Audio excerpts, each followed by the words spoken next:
Hello everyone, my name is Keely. Welcome to my channel. Welcome back if you've been here before, and welcome to episode 3 of Romance with a Side of Food. Now, if you have no idea what I'm talking about, this is a video series that I do on my channel where I simply read foodie romances because this is one of my favorite subgenres of romance, and there are so many foodie romances that I want to get to, and it's becoming more popular. So this is a great way for me to read these books and vlog my experience because I just love food and romance so much. So of course I will be reading 3 more foodie romance books in this vlog, starting with If You Can't Take the Heat by Michael Roman. Now this is actually an ARC copy and this book comes out in June, so I'm trying to read my ARCs before they come out, and I cannot wait to get to this one, even though I don't really know what it's about other than food and romance. And that's all I really need to know before going into a book. I love this cover, first of all. It's very eye-catching. I love the giant flame.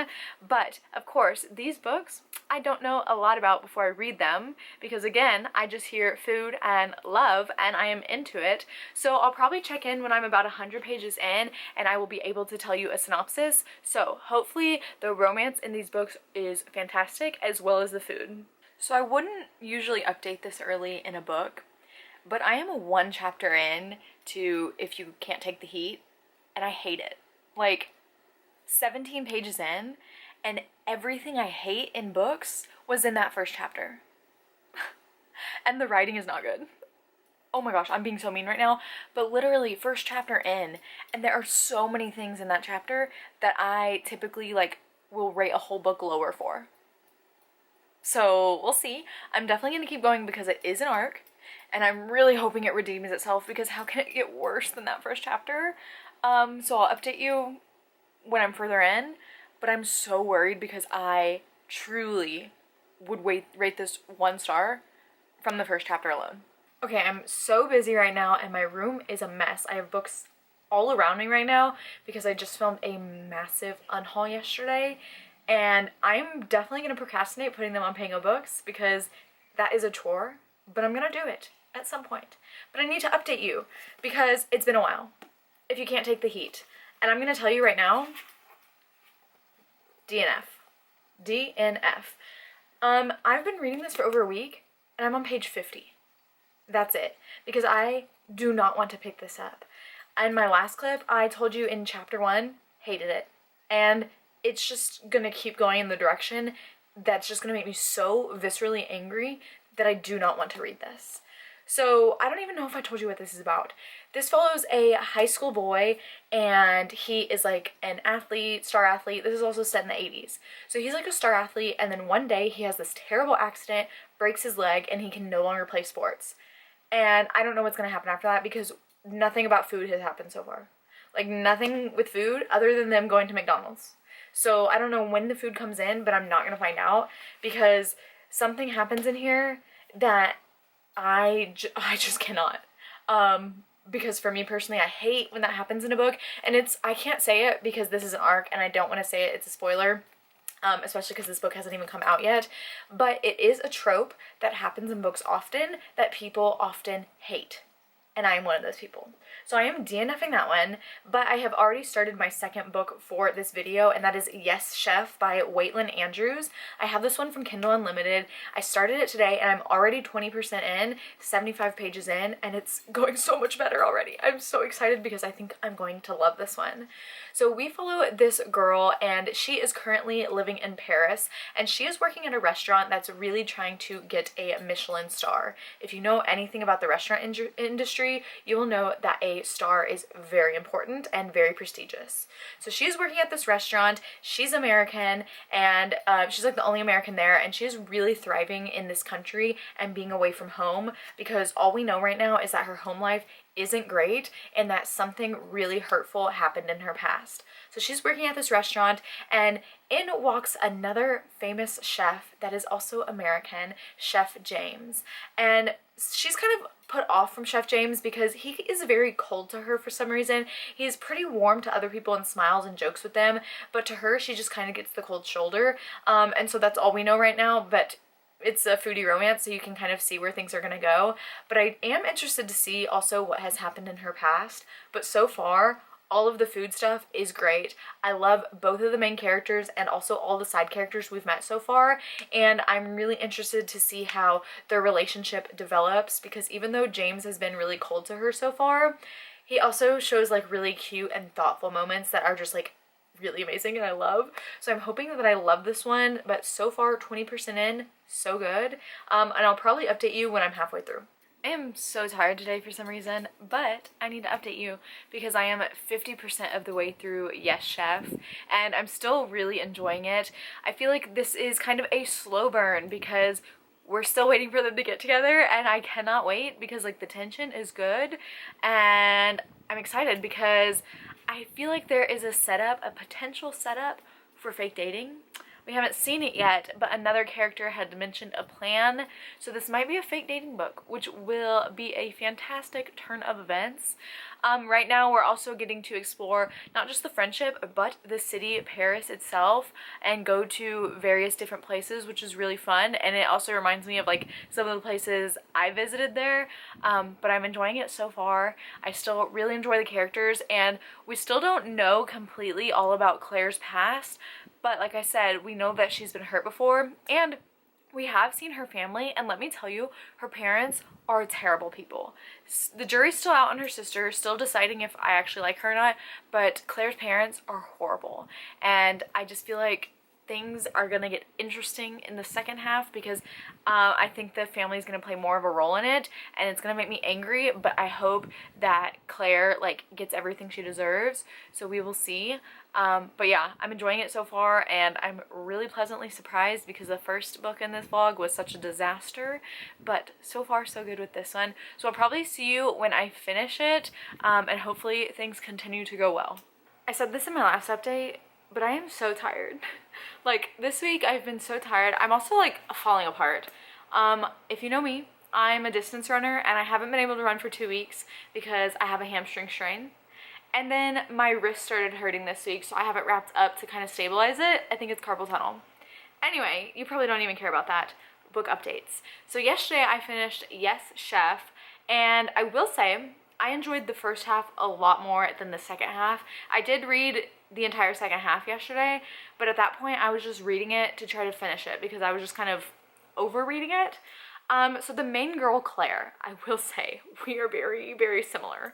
So she loves being a chef. I love anything with like food. I would rather be a baker, but like chef, she's a runner and she's a reader. Like, okay girl, I see you. And she also has certain sentiments and feelings towards being intimate and waiting until marriage, and also same. And I love that in this book because trust me, I love steam and spice in my books, but I also love seeing the whole waiting till marriage thing in books too, because I don't see that a lot, and I love seeing that representation in there because that makes me feel seen. But I really loved that, and I also loved how the guy, James, responded when she said that, because she's had experiences in the past where people weren't accepting of that, and he was, and that was just great to see. But don't get me wrong, I still love spice. But this is a closed door romance completely, so not steamy or spicy at all. There were scenes in here that I would get butterflies from, but overall this was just cute, not great. Like I said, the second half kind of lacked for me. I will say though, if you are not a fan of third act breakups, this book didn't have one. I love a good third act breakup, but it was funny because, like I said, the character's a reader in this, and so she talked about how she hates third act breakups, so that made me wonder like if the author was gonna write one or not, and there isn't one. But overall, I still gave this one 3 stars just because towards the end, I was just like ready for it to be done with. But better than the first book, which I DNF'd, and this one was still really cute, and I loved the Paris vibes, but we also traveled to New York and Napa, which is great. I love all the travel vibes and getting to see all these really cool places.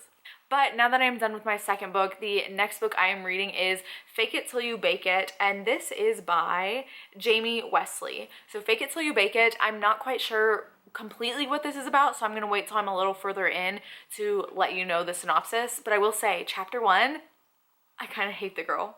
I know I'm probably gonna grow to love her, but in chapter 1, she is almost unbearable to me. But hopefully that changes. So yes, when I get more into that, I will give you a synopsis, but I have a little unboxing for you. This book is probably going to be in a vlog soon. I'm doing a lot of vlogs this month, so I'm really excited. I had this pre-ordered from an indie bookstore, and I didn't realize the indie bookstore was actually here in Texas, but I pre-ordered it because you could get it signed and personalized. So let's see. It's Bride by Ali Hazelwood, and let's see. Oh my gosh, there's a little picture. So it says, for Keeley Joe, Ali Hazelwood, and then it has this, Love and Misery, 2/6/24. Look at that. That's so cute. I'm so excited for this. I think I'm gonna do an Ali Hazelwood vlog this month, so this will definitely be featured in there. I cannot believe it. I can't believe I'm holding this in my hand. It's gonna be so great. But yeah, that is it for this update. So I will probably see you when I'm further into Fake It Till You Bake It, and hopefully we end the vlog on a good one, because I just need a 5-star. I've been putting off filming this clip because I don't have good news for you. So, Fake It Till You Bake It. I DNF'd this book. I think I was 26% of the way through, and honestly I DNF'd it like a week ago. I never told you what it's about, so let me give you kind of a synopsis. So we follow this man, I think his name's Donovan, and he is a professional football player. He plays for the NFL, and in his spare time, he owns a cupcake bakery. So one day, this woman walks in, and she is very rich and entitled. She's never even tried the cupcakes, and she starts trashing the business. And so Donovan is like, no, you're not gonna trash the business. You're gonna at least try a cupcake. And she is just rude and despicable. Turns out she is the granddaughter of his team's owner, and she needs a job. So her grandmother's like, you know what, you're gonna work in this bakery for 6 months so you can get your trust fund. If it doesn't work out, you don't get your trust fund. So the thing is, I hate this main character. The girl, hate her. I do not want to read about a rich, entitled, spoiled little brat that has never worked a day in her life. Listen, coming from me, I hate working. I get it.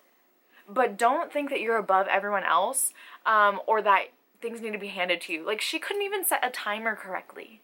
Like, what? She is so incapable. I don't know how she's able to breathe.